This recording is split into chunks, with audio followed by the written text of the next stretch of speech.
नमस्कार, मैं काजल मिश्रा। स्वागत है आपका एनवन लाइव। नजर डालते हैं हरियाणा की मुख्य खबरों पर।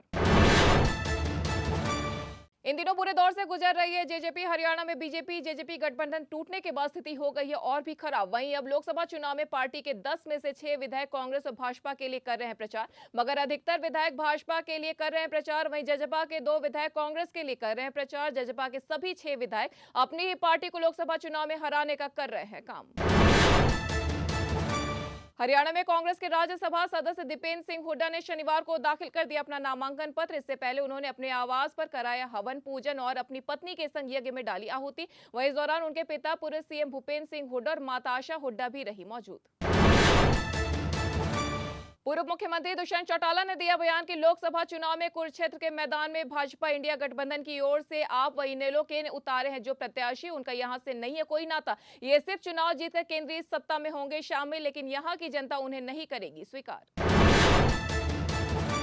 हरियाणा की 10 संसदीय सीट पर छठे चरण यानी 25 मई को होने हैं चुनाव। ऐसे में प्रचार प्रसार में जुटे सभी राजनीतिक दल। इसी कड़ी में है सख्त निर्देश कि कोई भी प्रत्याशी स्कूल कॉलेज के मैदान में नहीं कर सकेंगे चुनावी रैली। मंदिर मस्जिद चर्च और गुरुद्वारा सहित सभी धार्मिक स्थलों में चुनाव संबंधी सामग्री के प्रयोग पर लगाई गई है रोक।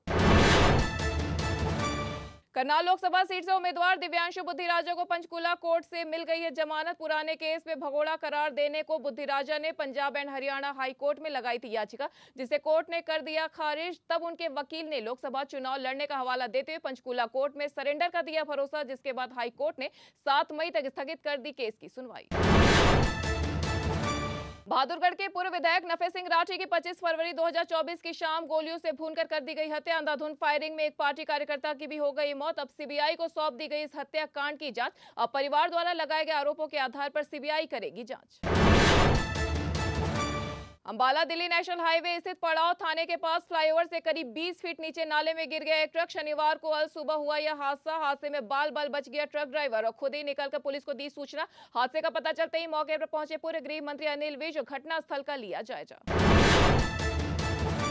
करनाल के ब्याना गांव में एक विवाहिता की संदिग्ध परिस्थिति में हो गई मौत। ससुराल पक्ष पर विवाहिता को जहरीला पदार्थ देकर हत्या करने का लगा है आरोप। विवाहिता की 5 महीने पहले हुई थी शादी। आरोप है कि ससुराल पक्ष द्वारा लगातार विवाहिता को दहेज के लिए किया जा रहा था प्रताड़ित। शिकायत के आधार पर ससुराल पक्ष पर मामला दर्ज कर शुरू कर दी गई है जांच। सोनीपत में पुलिस ने लकड़ी तस्करों पर शिकंजा कसते हुए 40 लाख रुपए कीमत की खैर की लकड़ी से भरा हुआ पकड़ा है ट्रक। पुलिस ने ड्राइवर व कंडक्टर को किया है गिरफ्तार। माना जा रहा है कि जंगल से लकड़ी को लाया गया है चोरी से काटकर। थाना मुरथर पुलिस मामले में कर रही है जांच। हरियाणा स्वास्थ्य विभाग के निदेशक के नेतृत्व में आई एक टीम ने फतेहाबाद के टोहाना के नागरिक अस्पताल में दी दबिश। इस दौरान 18 के करीब स्वास्थ्यकर्मी पाए गए गैर हाजिर। इनमें 4 डॉक्टर भी थे शामिल। इस पर कड़ा संज्ञान लेते हुए सभी की गैर हाजिरी लगाकर 1 दिन का वेतन काटने के दिए गए निर्देश। टीम द्वारा अस्पताल में जांची गई सारी व्यवस्थाएं। तो ये थी हरियाणा की अब तक की मुख्य खबरें। ऐसे तमाम खबरों से जुड़े रहने के लिए देखते रहिए एनवन लाइव।